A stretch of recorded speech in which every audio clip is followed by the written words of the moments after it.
Just kind of add something to the video, which is, I'm going to put this in at the start, which is Dover tell me, this journalist, Peter Foster, that processing time at the border has gone up for an average 58 seconds per car pre-Brexit to 90 seconds per car. Multiply that up and you get a longer queue. So, it's gone up by 30 seconds? So it's not even the French border forces being slow.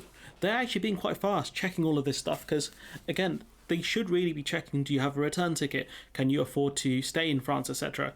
They're not even, I don't think they're doing that because it's only added about, 30 seconds onto each car on average. That's pretty good. I genuinely think that's pretty good from the French. So it's not on them. It's just the volume of people going through. That's it. I think that's pretty fast, to be honest with you. It's not like they take an extra 3 or 4 minutes here. You're talking about 30 seconds per car. That's the reason why. It's the volume. That's the problem. Continue on to the video. So in this segment, we're going to be talking about the French border again and the fact that this was inevitable. So you've got a transport expert, Simon Calder, who we're going to get to an interview of him soon, saying since Brexit, it's been necessary to have every single passport stamped at Dover. As a result, everything takes much longer. And I think I saw in one of the clips he timed it. I think it takes a minute or a minute and a half longer to check the passports versus when we were a member of the EU, because now everything has to be stamped. They have to make sure you don't stay in the country for in the EU longer than 90 days out of a 180-day period, which obviously takes time. It's madness, he's had to point this out here. It's so much nonsense in the media. You've got this gentleman here who's the CEO of the Port of Dover telling Channel 4 that it was inevitable about the Brexit check. So let's quickly just watch this clip. And we also knew that after the UK left the European Union, the additional transaction times at the borders were going to make it slower to process. Right, so it is clear that post-Brexit checks have made things worse. Well, they have, but that's not a surprise. And there's the key there. That's not a surprise. They knew this. They knew this was always going to happen. The longer things take at the border to check, the bigger the backlog becomes. Especially as you enter in one of the bigger holiday periods of the week, with of the year even, with lots of people going to France, or maybe driving through France to another EU state to go on holiday. This was always going to happen. Truss tells France to fix holiday travel chaos, but this is it. We're a third country now. This is a result of what we have put upon ourselves here. Dover and Eurotunnel queues, gridlock persists for travellers to France. And I don't know if these queues have actually died down at all yet. I genuinely don't, because these are from a few days ago. And if we have a look at the actual picture, right, this is the Port of Dover. These are the French border check facilities, right? You've got 1, 2, 3, 4, 5, 6 booths. 6. How many people can you fit in one of those small booths to check the passports? Not many.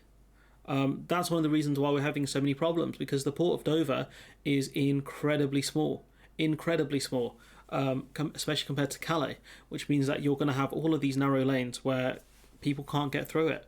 There's no more space to put to put more staff. It's not France's fault here. The government rejected a £33 million proposal for more passport booths at Dover, leaving queues more likely to be longer. They knew this was going to happen. The Port of Dover asked them for more money. Even the French said, yo dog, this is going to be a problem, and the British government are like, ha, who cares? And this is just more culture war nonsense against the French, which anyone with half a brain can figure out it's not on France, it's on us. Travel chaos is the new normal after Brexit, British tourists are warned, and we see constant build-up of queues in Dover. There's a reason for that, because the more things that are going through Dover, the bigger the build-up is going to be, because things need to be checked. If you're moving goods, your goods will be checked. Your paperwork will be checked. If you're travelling through as a, in a non-heavy goods vehicle, your passport has to be checked. Every person's passport in the car has to be checked. They have to make sure that you have enough money, you have accommodation, and you have a return ticket, a return ferry ticket. All of this has to be checked, and if they can do that under 2 minutes, then do you know what? The French border force are pretty good. They're pretty quick, because it could be a lot worse. It could take a lot longer. Let's be honest now. We've got some more. Even the Express are talking about this. Laughing stock, Remainers mock Brexit for travel chaos, despite France being blamed. It's not France though, but the Express, being a quote machine, just brings quotes together with no actual analysis, which is thank you. the Express. And you've got, obviously Dr. Anna Jawazeska talking about the situation, saying that she's surprised at the Dover response, because back in 2019 and 2020, we talked about how the lack of any extra space means there is absolutely zero spare capacity in Dover. And I've shown you the picture already, but she says here, meaning that if there's bad weather or an accident or more traffic than normal, things will slow down considerably. And there hasn't been more traffic than normal because at key points in the year, during the holidays, Easter, Christmas, and the summer, you get massive queues at the ports. She says, remember these headlines, 6-day queues in Dover feared under a no-deal Brexit. It's not just Dover either, it's many ports. Remember the congestion issues in Felixstowe. Felixstowe, I think, is where the Eurotunnel is. That's having massive problems, to the point where things were being rerouted to the EU, predominantly Rotterdam, which is, I think, Europe's biggest port. We've got here the French trolling us, evidently. France blames Brexit for the delays at Dover and Felixstowe. At Folkestone, and says the UK should join the Schengen zone. I mean, he's blatantly trolling us there, and I respect it. You've got obviously Jeremy Hunt blaming the EU and the French, which we know it's not them. You've got James O'Brien saying 6 French people, being late for work is enough to bring our economy to a grinding halt. Why do you lie? You lie because it's preferable to the truth. Blaming France, saying they haven't put enough staff up. If it's the case that a couple of French people can bring the port of Dover to its knees, do you think that we're a smart country for leaving the EU and allowing this to happen? We've given the French this power. One of the reasons why Thatcher wanted the single market is so the French can't do stuff like this.